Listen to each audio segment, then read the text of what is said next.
তার চেয়ে বরং অফিসের মহিতোষকে বলে দিচ্ছি তোমার চাকরির একটা ব্যবস্থা করে দেবে। তুমি বুঝতে পারছো না, আজকাল ফটোগ্রাফিটা একটা অন্য লেভেলে পৌঁছে গেছে। ভালো ফটোগ্রাফার হতে পারলে অনেক অনেক টাকা রোজগার করা যায়।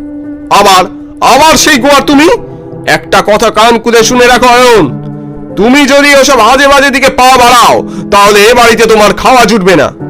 কিন্তু কোনো কিন্তু নয়, এই আমার ফাইনাল ডিসিশন। জানতাম জানতাম বাড়িতে আমার কথা কেউ মানবে না। সেই কবে থেকে আমার শখ আমি ফটোগ্রাফি করব, তার জন্য আমি পকেট মানি বাঁচিয়ে একটা ক্যামেরাও কিনলাম। কিন্তু সবার ইচ্ছে যদি এভাবে পূরণ হয়ে যেত তাহলে তো ওই বাংলা ছেড়ে কাউকে বাইরেই যেতে হতো না। এই বাংলাতেই আস্ত ট্যালেন্টের কারখানা হতো, বুঝলি? আরে রনিদা, তুমি এখানে কবে এলে? এই তো আজ সকালে ব্যাঙ্গালোর থেকে এলাম। এবার বলতো তোর প্রবলেমটা কোথায়? আর বলো না রনিদা, আমার প্যাশনকে কেউ গুরুত্বই দেয় না বাড়িতে। ভেবেছিলাম ফটোগ্রাফি করব, কিন্তু সে স্বপ্ন এখন জলের তলায়। শোন অয়ন, তোর পছন্দের কোনো কাজ ফিউচারে প্রফেশন হিসেবে পাওয়া কি খুব সহজ ব্যাপার? মোটেও নয়। কিন্তু রনিদা, বাড়িতে যদি কেউ রাজি না হয় কিভাবে এত ইকুইপমেন্ট এত খরচ মেনটেন করা সম্ভব বলো তো? দেখ, মানছি এসবের জন্য খরচ লাগে, কিন্তু প্রথমেই অত বড় করে ভাববার দরকার কি? ছোট ছোট করে শুরু কর। কথাটা তুমি খারাপ বলনি, কিন্তু এই শহরে ফটোগ্রাফি করার মতো জায়গা কোথায়? এখানে নেই তো কি হয়েছে? এই শহর ছেড়ে বেরোলেই নেচার ফটোগ্রাফির অনেক জায়গা পাবি। তুই পটাশপুর যা, ওখানে শুনেছি অনেকেই ফটোগ্রাফি করতে যায়। পটাশপুর যাবে বাবু? তাহলে রাজবাড়ি যেও, খুব ভালো জায়গা। আমি আর পলুর মা এবারে শীতে ওখানেই তো বেরিয়ে এলাম। ওই তো নারায়ণ দাও সার্টিফিকেট দিয়ে দিয়েছে। আর দেরি করিস না, তুই বরং কালই রওনা হয়ে যা। হ্যাঁ তবে বাবু, ওখানে যাবার জন্য কেউ কোনো ট্রেন বা বাস পাবেনি। কেন? ওখানে তো ট্রেনের স্টেশন কিংবা বাস স্টপ এখনো হয়নি। তবে ম্যাটাডোরে করে গেলে 2 ঘন্টায় পটাশপুর পৌঁছে যাবে। ম্যাটাডোর? আচ্ছা শোন অয়ন, অত ঝামেলা করার দরকার নেই। তুই বাইক চালাতে পারিস? হ্যাঁ, মানে বিতান শিখিয়েছিল। সে যাই হোক, আমি যদি তোকে আমার বাইকটা একদিনের জন্য ধার দিই, তুই বাড়িতে ম্যানেজ করে নিতে পারবি? রনিদা, তুমি আমার বাইক দেবে? তাও নিশ্চয়ই পারবো। ব্যাস, তাহলে ওই কথাই রইল। কাল সকালে আমার বাড়ি থেকে বাইকটা নিয়ে বেরিয়ে পড় তোর প্রথম ফটোগ্রাফির জন্য। বাড়ি থেকে বেরোতে বেরোতে দেরি হয়ে গেছে। একে তাকে ম্যানেজ করতে করতে কখন যে আজকে সকালের সময়টা চলে গেল খেয়াল নেই। পটাশপুর থেকে 1 কিলোমিটারের মধ্যে যখন পৌঁছলাম তখন দুপুর 3টে হবে। চারপাশ খাঁ খাঁ করছে, খটখটে রোদ, জনবসতি আশপাশে নেই বললেই চলে। তপ্ত রোদে মাথার চাঁদি ফেটে যায়, তেষ্টায় গলা শুকিয়েছে অনেকক্ষণ। একজন লোককে আসতে দেখে বাইকটা দাঁড় করালাম। দাদা শুনছেন? বলুন। এখানে আশপাশে কোথাও জল পাওয়া যাবে, মানে কোনো দোকান কিংবা হোটেল? না বাবু, এই গ্রামে হোটেল নেই। দোকান বলতে সেই মাইলটাক দূরে বাজারের মধ্যে। ও আচ্ছা আচ্ছা, এখানে যে রাজবাড়িটা আছে সেখানে গিয়ে কি জল পাওয়া যাবে? এত বেলায় সেখানে গিয়ে কি করবেন? ওখানে তো সবাই সকাল সকাল আসে, তারপর চলেও যায়। আমি বেশিক্ষণ থাকবো না, ওই ফটোগ্রাফি করতে এসছি আর কি। একটা কথা বলি, কিছু মনে করবেন। এই জায়গায় বেশিক্ষণ থাকবেন নি, শেষে নানা উৎপাতের চোটে অস্থির হতে হবে। উৎপাত? কাদের উৎপাত? না, ওই রাতের বেলা নানা রকম বিপদ আপদের কথা বলছিলাম আর কি। ও যাক, বললেন ভালো হলো। আচ্ছা ঠিক আছে, আসি, আমার দেরি হয়ে যাচ্ছে। অগত্যা উপায় না পেয়ে গাড়ি ছোটালাম আবার।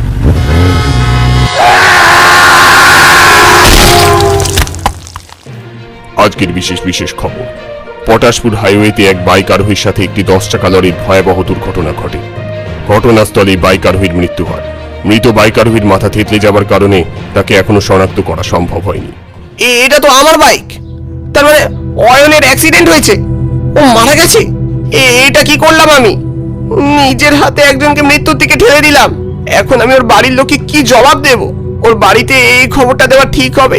না না না, আমায় আমায় এক্ষুনি এখান থেকে যেতে হবে।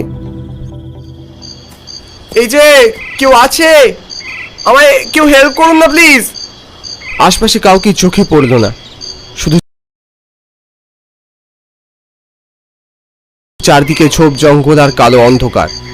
আমার এই জায়গায় বাঁচানোর মতো কাউকে পাবো বলে মনে হলো না। ওই লোকটার কথা শুনে তখনই যদি ব্যাক করতাম তাহলে হয়তো এমন বিপদ হতো না। জানি না রনিদাকে কি জবাব দেব, আর তারপর বাড়িতেই বা কি হবে তা কে জানে। বাপরে, কেদো শিয়ালের আওয়াজ মনে হয়। এমন নির্জন জায়গায় এত নিশুতি রাত আমি কোনোদিন ফেস করিনি। হাঁটতে হাঁটতে চোর কাঁটায় আবার আহত হলাম। টর্চের আলো যত দূর যায় শুধু শূন্যতা আর শূন্যতা। আরে ওখানে ওটা কি? আমার সামনে উদয় হলো আস্ত একটা বিশাল ইমারত, হলুদ বর্ণের। পিছনে জঙ্গলের ফাঁক দিয়ে আলোর ঝলকানি এলো, তারপর তুমুল জোরে মেঘের আর্তনাদ। আবার এক ফোঁটা দু ফোঁটা করে বৃষ্টিও শুরু হয়েছে দেখছি। আর উপায় নেই, আমায় আজ রাতে কোনো একটা ব্যবস্থা করতেই হবে, নয়তো ভয় আর বৃষ্টি নিঘাত মারা পড়ব। বাড়ির সদরে কোনো দরজা নেই দেখছি। এখানে কেউ থাকে না নাকি? সামনে শ্বেত পাথরে খোদাই করা বড় বড় কালো হরফগুলো দেখলাম, পটাশপুর রাজবাড়ি। ও, এখানেই তো আমি আসতে চেয়েছিলাম। কিন্তু ভয়ানক বিদ্যুৎ বর্ষণে হৃৎপিণ্ড কেঁপে উঠল আবার। আমি আর নিজেকে সামলাতে পারলাম না, দ্রুত পায়ে ভিতরে ঢুকলাম। দালানের উঁচু উঁচু চুন সুরকি খসে পড়া থামগুলো যেন আমায় গিলে খেতে এলো। সামনে কোথাও ছোটখাটো ঝাড় লণ্ঠনের টিম টিম আলো জ্বলছে। হতে পারে এখানে কেউ বা কারা আছে। এদিকে বৃষ্টির বেগ বেড়েছে, তাতে আমার সারা শরীর ভিজে একসা। কি ঠান্ডা, মনে হয় জ্বর এসছে। ঠিক তখনই চোখ গেল ডান দিকের একটা জানলার কাছে। মস্ত জানলার কাঁচটা ভাঙা। মনে হয় না এ মানুষের কাজ হবে, হতে পারে কুকুর কিংবা শেয়ালের কাজ। যাই হোক, ঠান্ডা জলের ছাড় থেকে বাঁচতে ভাঙা জানলার কাঁচ দিয়ে লাফ দিয়ে কোনো রকমে ভিতরে প্রবেশ করলাম। ঘরটা অন্ধকার হলেও হালকা আলোর একটা আভা আছে, তাতে বোঝা যায় ঘরটা বিশাল। সারি সারি ঝুল আর মাটিতে পুরো ধুলোর আস্তরণ ছাড়া কিচ্ছু নেই। তবে স্যাঁতস্যাঁতে গুমোট গন্ধে এই ঘরে কতক্ষণ টিকতে পারবো তা কে জানে। বাইরে বৃষ্টির বেগ আরো বেড়েছে। বৃষ্টির ঠান্ডা হাওয়া ভাঙা জানলার কাঁচ দিয়ে আমার শরীরে এসে বিঁধছে। কাঁপতে কাঁপতে ঘরের আরো ভিতরে ঢুকলাম। ঘরের কোণে অন্ধকারে কি যেন চকচক করছে, সোনালি রঙের। খুব ভালো করে চোখ দিতেই বুঝতে পারলাম ওটা কোনো রাজকীয় সিন্দুক গোছের কিছু হবে। যাই হোক, আপাতত রাতটা কাটাতে আর পোকামাকড়ের হাত থেকে বাঁচতে ওটার ওপরেই শুতে হবে। শুয়ে পড়লাম। এমনিতেই খুব ক্লান্ত। সিন্দুকটাকে দেখে মনে হলো খুব পুরনো। এখানে কি থাকতে পারে? যাই থাকুক, এসব ভেবে কাজ নেই। এখন ঘুমোনোই শ্রেয়। না, ছেলে মানুষই কৌতূহলটা মনের মধ্যে চেপে বসেছে যেন। উঠে বসে সিন্দুকের হুকটা ধরে টান দিলাম জোরে। বেশ ভারী হলে ওটা খুলে গেল তৎক্ষণাৎ। মুহূর্তে যেন একটা দমকা হাওয়া আমার গা ঘেঁষে বেরিয়ে গেল। ও হরি, এখানে তো কিছুই নেই। হ্যাঁ, শুধু শুধু কৌতূহল। ভর্তি ধুলো গায়ে এসে পড়েছে। এই যে শুনছেন? কে? এই যে আমি। আপনি কে? আমি এখানে থাকি। ও, আপনি দারোয়ান বোধ হয়। যাক, ভালো হলো। অনেক বিপদে পড়ে আজ রাতটা এখানে আশ্রয় নিয়েছি দাদা। দয়া করে রাতটুকু থাকতে দিন, নইলে আজ মারা পড়ব। কাল সকাল হলেই আমি চলে যাব। যাবেন কেন? এখানে যতদিন খুশি থাকুন। এটাকে নিজের বাড়ি মনে করুন। ধন্যবাদ, আসলে খুব বিপদে পড়েই। এ কি, কোথায় গেলেন? ও দাদা, গেলেন কোথায়? লোকটা হঠাৎ কোথায় উধাও হয়ে গেল কে জানে। বাইরে অশান্ত প্রকৃতির গর্জন আর এই আলো আধারিতে হৃদকম্প ধরাচ্ছে মাঝে মাঝে।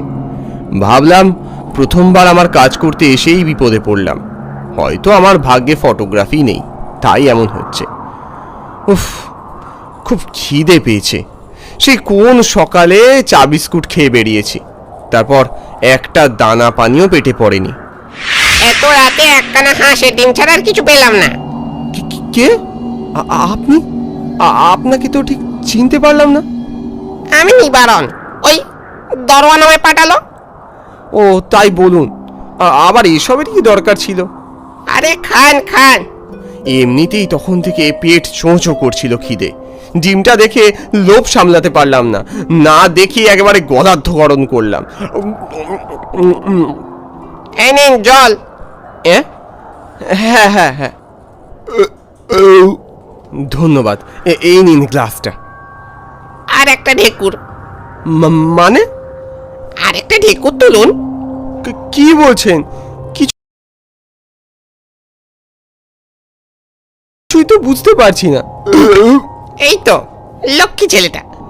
অকস্মাৎ আমার সারা শরীর কেমন যেন হালকা হয়ে এলো, যেন হাওয়ার চেয়েও হালকা। কেউ যেন একটা টোকা দিলেও আমি উল্টে পড়ে যাব।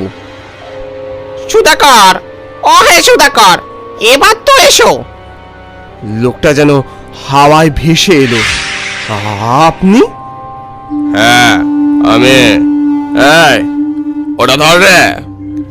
কি বলছেনটা কি? সিন্দুকটা তড়িঘড়ি ভালো করে ধরলো আরেকজন। তারপর আমার বুকে সজোরে এক ধাক্কা। আমি ছিটকে পড়লাম সিন্ধুকের ভেতর। তারপর ওরা সিন্ধুকের দরজাটাকে বন্ধ করে দিল। সব অন্ধকার। কি আশ্চর্য, এত কিছু যে হয়ে গেল আমি কিছুই করতে পারলাম না। আমার হাত পা যেন এখন হালকা হাওয়ার মতো। তবে এইটুকু বুঝলাম, এখানে চিৎকার করে কোনো লাভ নেই। জায়গাটা নির্জন, আর এরাও কোনো সাধারণ মানুষ নয়। নে এবার তাড়াতাড়ি নিয়ে চ। কোথায় যাব? কোথায় আবার? ওই যে 5 বনের পরে যে দিঘিটা আছে ওখানে গিয়ে ফেলে আসি চ। চারপাশ কেঁপে উঠলো মুহুর্মুহু। মনে হলো ওরা আমায় নিয়ে রওনা দিয়েছে। আবার যে কি আনন্দ হচ্ছে না, কতকাল পর মুক্তি পেলাম বলো তো। যা বলেছিস, নে এবার তাড়াতাড়ি পা চালা চ। আচ্ছা, উড়ে গেলে হয় না? না না না, বহুদিন পর হাঁটছি, ভালোই লাগছে, হেঁটে চ। আর এখন তো অন্ধকার, কেউ আসবে না। হ্যাঁ, যা বলেছো। এক্সকিউজ মি, আচ্ছা এখানে মানে রাজবাড়ির আশপাশে কোনো 28-30 বছরের ছেলেকে দেখেছেন? দুর্গজয় সরে যান, এখানে কেউ নেই। এ কি, আপনারা তো রেগে যাচ্ছেন কেন? আমি তো আপনাদের একটু জিজ্ঞেসই করছি মাত্র। দেখুন না, এই ছেলেটা। আমাদের রাস্তা থেকে সরে দাঁড়ান, নয়তো আপনার একদিন কি আমাদের একদিন। এ কি, আপনি এই ধরনের বিহেভিয়ার করছেন কেন? হ্যাঁ, কি হচ্ছে এটা কি? এ কি ধাক্কা দিচ্ছেন কেন? আমিও আপনাকে মারতে পারি বলে দিলাম। তবে রে, এই বেটার বহুত সাহস। দেখা তবে আমরা কি করতে পারি। দেখ দেখ।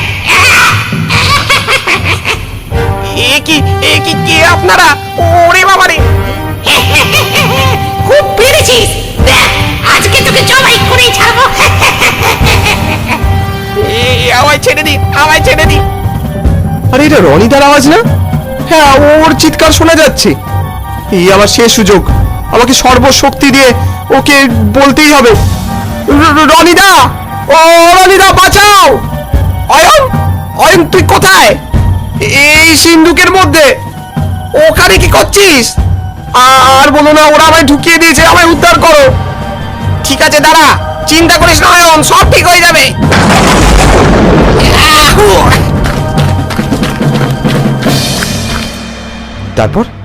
তারপর কিভাবে বাঁচালাম রনিদা? কোন রকমে সিন্দুকটা হাতে নিয়ে ওই অভিশপ্ত জায়গা থেকে ছুট দিয়ে পালিয়েছি।